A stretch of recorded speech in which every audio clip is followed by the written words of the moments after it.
of all, thank you to the organizer for allowing me to present my research today. I'm Dr. Yasrul Izzat Abu Bakar from UNIZA Terengganu. This is actually a simple review and research, and the research is about the title of my research is the clinical shift, pro and cons of work-based surface anatomy learning for preclinical medical students. Before that, I'm senior anatomist with PhD in medical education, and this is part of my PhD project using the RU grant from USM. Okay, this is the overview of my presentation. I will start with background on what is surface anatomy and what is work-based learning. And then I will provide the benefit and issues in work to conduct work-based learning in surface anatomy education. And finally, I will come up with some recommendation on how, what are the appropriate framework for this type of learning and the conclusion. First of all, surface anatomy is the knowledge of external features of human body, and it is essential for preclinical students before entering the clinical phase, as it helps students to locate the external structure, perform clinical tasks such as physical examination, clinical procedure, and interpret medical images. And therefore, it is critical for the development of clinical skill competency, and studies have shown that insufficient surface anatomy education has resulted in inaccurate clinical examination and unsafe clinical practices, and hence it is important competency for medical practitioner in dealing with patients. So, what is the main drawbacks in surface anatomy? Currently, surface anatomy is overshadowed by other areas in anatomy, such as gross anatomy, histology, and embryology. And in some medical schools, surface anatomy is not even allocated in given a specific time in the curriculum. Instead, the surface anatomy is just incorporated as a one small learning outcome in a gross anatomy topic, and as a result, students have to self-study the topic, and sometimes teacher use a didactic method to teach the topic. And in addition to that, there's also cadaveric delimitation issue, whereby cadaveric dissection is less feasible because various limitations in medical curriculum. And on top of that, students also have limited opportunity to visualize and palpate anatomical landmark on the cadaver. And surface anatomy itself is best learned using a living human instead of a cadaver, because in order to appreciate the bony landmarks, it is better to use living human that have a soft skin as compared to the hard skin of cadaver due to the apa tu panggil the formalin and the chemical embalmment. Okay, and then moreover, the contact hours dedicated to surface anatomy education is also compressed, as more time is spent on gross anatomy topic. And finally, surface anatomy is mostly taught through lecture or brief demonstration with very limited clinical exposure. And with that, the current practice of surface anatomy is usually taught using a lecture-based instruction. Although previous review has highlighted that anatomy teaching is best learned or is more effective when taught using multimodal approach, definitely classroom setting is not a good way to teach surface anatomy. And so for that, educators use contemporary strategies such as simulation, clinical correlation instruction, computer-assisted and problem-based learning to teach surface anatomy. However, although these strategies are favored by students, these methods are labor-intensive and some are even expensive. And educators also use peer-to-peer teaching and learning method because it is less expensive. However, although it is proven as effective, some students might feel uncomfortable, embarrassed, and anxious throughout the examination process when they allow themselves to be examined by their peers because of the difference in gender, the body appearance, etc. This feeling might impose unnecessary stress, thereby hampering the learning process. And using advanced technology such as anatomical software, online tools, and radiological tools for surface anatomy teaching is interesting way to learn according to medical student. However, this method lacks two-way interaction and its effectiveness is still unclear. And therefore, a practically relevant strategy in teaching is pertinent in the midst of the inconsistency of in surface anatomy education. Let us review showed that surface anatomy pedagogy, most of the surface anatomy pedagogy that resulted with positive outcome use multimodal approaches, leaving human anatomy as medium for hands-on session and also clinical applied strategies. And one of the way to introduce clinical applied strategies or to apply the strategies is by using a work-based learning. Work-based learning is a learning strategy that exposes the learners to a true-to-life working environment. Hence, it can provide a real-life experience for learning whereby students can learn from real resources, which otherwise they will only encounter only in their future working life, like what we have heard from the finding by Dr. Aisha just now. Students prefer to learn from real resources instead of a diagram that only can provide a 2D images to them. And then work-based learning in medicine means that learning in a clinical environment where students can learn directly from patients in the ward and clinics. And therefore, work-based learning enables students to not only improve their cognitive ability, but also the psychomotor ability and affective skills, especially professionalism that most of the time is neglected in anatomy education.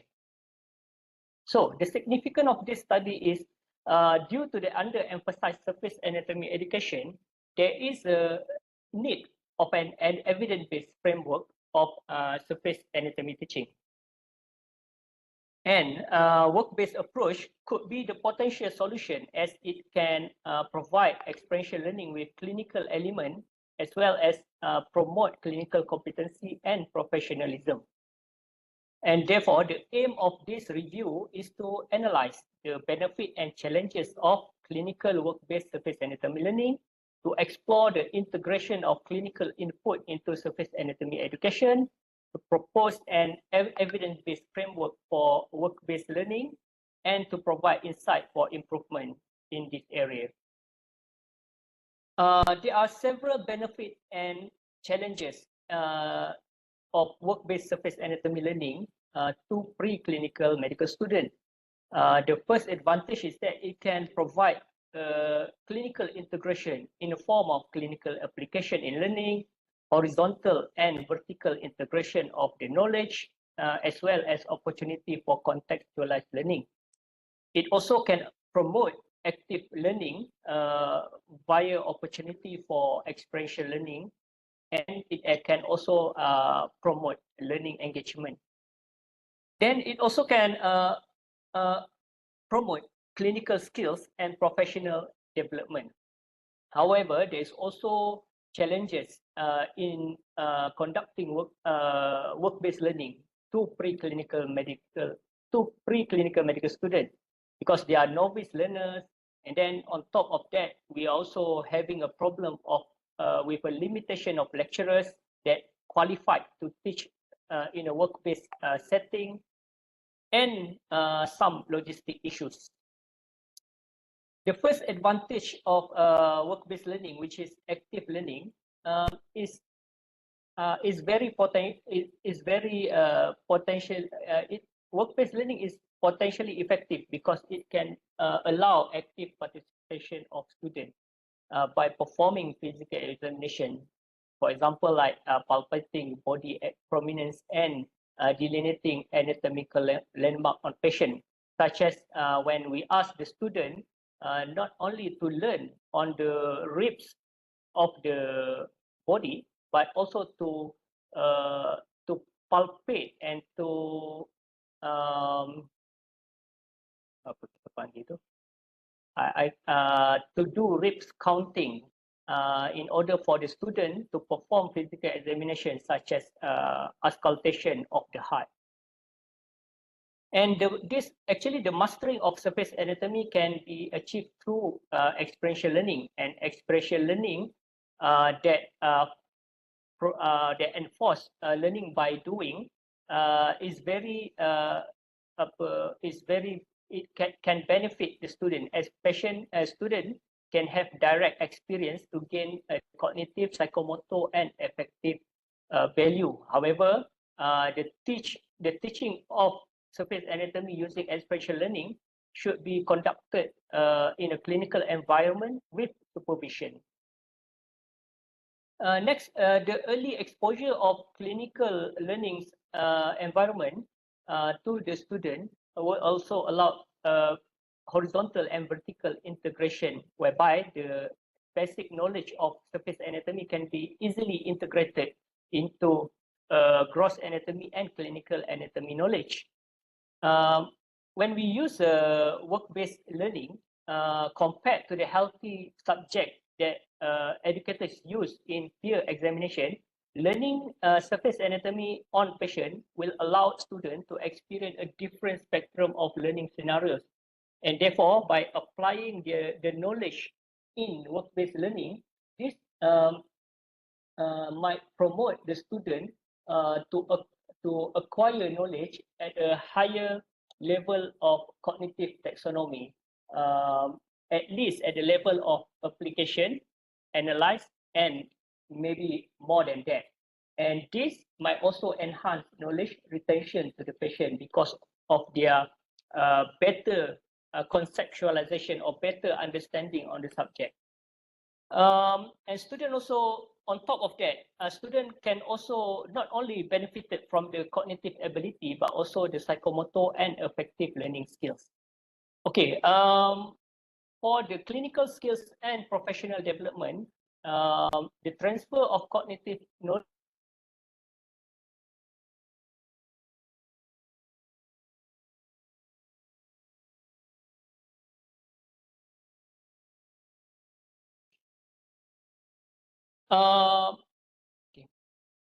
surface anatomy learning can be achieved by integrating it with clinical procedure. For example, when we ask the student to auscultate the heart sound, student can also learn the surface anatomy of the heart valve. This is also similar to the procedure of placement of ECG chest lead that required the student to have the knowledge of how to count the ribs, and then how to perform the rib counting, and finally to perform or to execute the procedure. Student on top of that, work-based learning, with work-based learning, student will be motivated to behave appropriately and learn about doctor-patient relationship, which include obtaining patient consent, communicating effectively with patient, and also acknowledge the patient right and dignity. The patient also can learn on how to build an effective teamwork and communication skills, not only with their peers, but also with other healthcare workers. However, there is also various challenges of work-based surface anatomy learning to preclinical medical students. First of all, they are novice. Preclinical medical students are novice learner. So to learn anatomy, which is a cognitively challenging subject, it might be very difficult for them. And therefore, a cognitive load strategy can be used in order to help the student to reduce or to manage their cognitive load, such as providing introductory class before the work-based learning. And then the lack of exposure to clinical environment also is another challenge. For instance, students may not know how to properly approach patients to obtain a consent, communicate effectively, and respect their decision. And like I said just now, shortage of lecturer, because not all anatomy lecturers are qualified to guide the student in terms of patient-doctor relationship, because a formal medical degree background is required. And finally, curricular and logistic issue. Inclusion of preclinical medical student involves result in an excessive number of students, as we also have a clinical student and now we have a preclinical student. So this might cause an uncomfortable feeling for the hospital healthcare workers and patients, and the negative learning environment might also hamper the learning process or the work-based learning experience of the student. Despite the foreseen benefit of the work-based learning, the challenges should also be considered, and thus proper planning is necessary before its execution. And therefore, in order to determine the success of work-based surface anatomy learning, lecturers should properly develop a solid framework of this teaching strategy before its implementation. And the framework must incorporate the solution for the anticipated issues and challenges, which is also should be supported by evidence and principle of learning theory. And of course, as we are using outcome-based education, the cognitive ability, the psychomotor skills, and effective learning value of the student should be the central tenet of the framework. And we are proposing that a cog expression learning theory can be used as an underlying theory to support this framework, whereby the 4 stages of the cog expression learning, the concrete experience, reflective observation, abstract conceptualization, and active experimentation, can help the student to transform or to convert the experience that they have into a knowledge.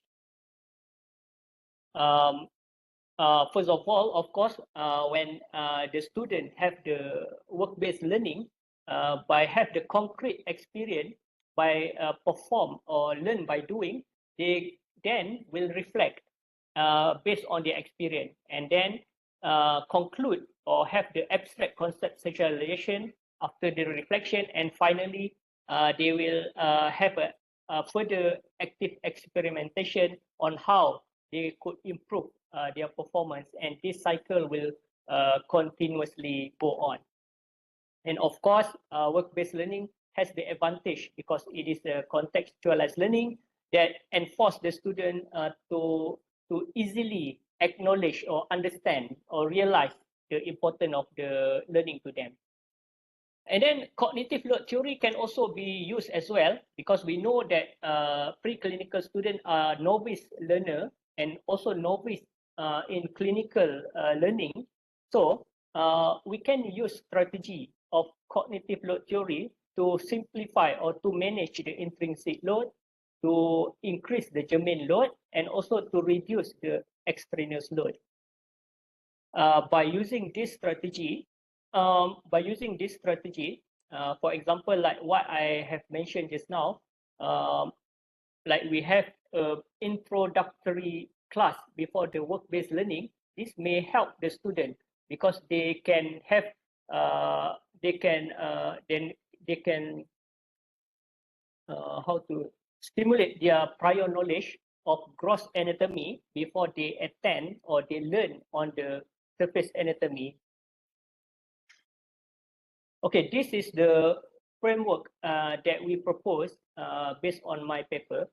That also illustrated in my paper, and we propose that a flip model, classroom model, should be used for work-based surface anatomy learning, and this must start with a cognitive load theory or cognitive load strategies in order uh, um, to reduce or to manage the cognitive load of the student, which are novice learner. And then by introducing the student to the work-based learning, the contextualized clinical environment will allow the student to apply their clinical knowledge, in a clinical context, and this might increase their cognitive competency. The practice of surface anatomy skills on patient will provide the experiential learning or the COP experiential learning that might improve not only their psychomotor skill, but also other affective skills or domain. And then the doctor-patient relationship in the workplace will benefit the student in terms of their affective skills and professional behavior.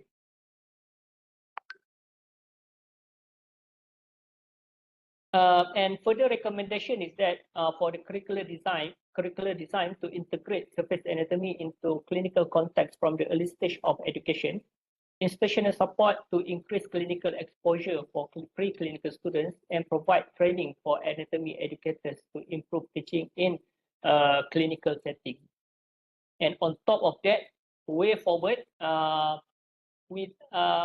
do think that we need to promote a social project, which is a scholarship of teaching and learning project or experiment, and maybe a larger educational research in anatomy and medical education, so that we can reflect and for further improvement. And we should also empower the interdisciplinary and interfaculty collaboration, because at the moment, although the curriculum of medical education is in medical curriculum is integrated, but it seems like the integration between the interdisciplinary is inadequate. The collaboration could be in a form of between clinical and preclinical discipline, and also between interfaculty, such as between educationists and technologists.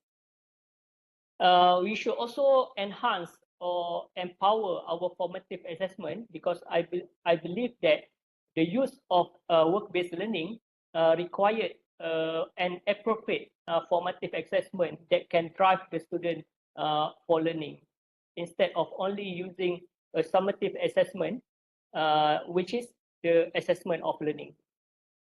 And on top of that, there is also has a potential role of technology to provide immersive learning, or maybe a simulation-based learning in enhancing work-based surface anatomy education. Okay, this is just to provide on how we can experiment on the use of work-based learning by using a scholarship of teaching and learning to improve student learning through process of inquiry and peer review. And as suggested by Trickwell, it can involve 6 steps, started with a questions or inquiry, and then identify the relevant framework, devise an intervention, conduct an investigation, produce the result, and invite peer review. And this is also a step for educators and teachers to improve to achieve the scholarship of teaching and learning, by not only teach as a teacher, but also to engage in educational experimentation and also share results. Because at the moment, I do think that the educators are working in silo, but not sharing the result adequately. Even a small experiment can help others to appreciate the effective type of learning or framework that we want to implement. And if we look at the bigger picture, we need to scrutinize the innovation that we make, or the problem or the issue that we notice, and then we start to check the literature, design a study, collect data, and finally publish our study to have the to share the finding that we have. Okay, as a conclusion, surface anatomy is essential but underemphasized in traditional education. Teaching surface anatomy in the clinical setting is potentially effective as it can enhance the achievement of cognitive, psychomotor skills and affective domain. And a structure framework can overcome challenges in work-based surface anatomy education. And the work-based surface anatomy learning should be designed according to evidence-based principles and learning theory. At present, the effectiveness of work-based learning for surface anatomy remain inconclusive, and therefore I promote that all of us can experiment on the work-based learning and share our findings. And this is the article of my study, and these are the reference. And that's all from me, and I would like to acknowledge my supervisors and also my team that helped me to complete this study.